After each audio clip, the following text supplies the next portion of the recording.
Bobby the Boss.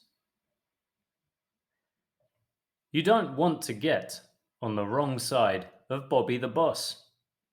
He's got a reputation for being impatient and unforgiving.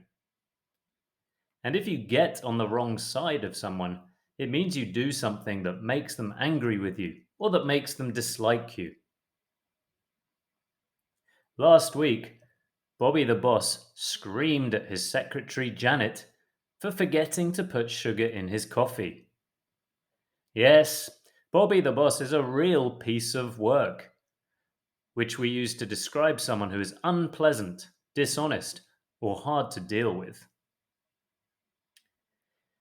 Now, naturally, Janet was upset about this, and she was very worried about keeping her job. She had a lot of financial responsibilities. She had a house and a car. So, back at home, she decided to mull things over.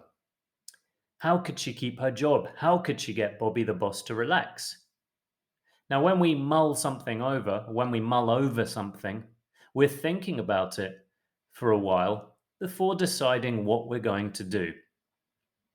So Janet sat at home, mulling things over, and wondering how could she get Bobby the Boss to relax a little bit.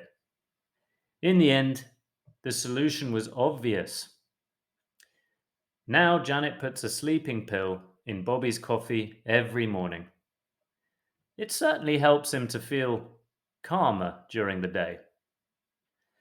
So now that Bobby the Boss is feeling calmer, let's think about what we learned.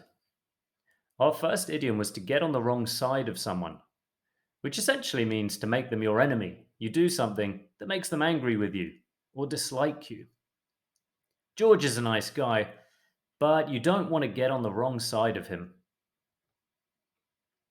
Then we had the idiom piece of work, which is used to describe someone who is unpleasant, dishonest, or hard to deal with.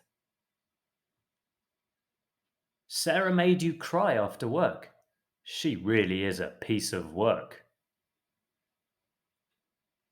Our final idiom was to mull over something, and that means to think about it for a while before making a final decision.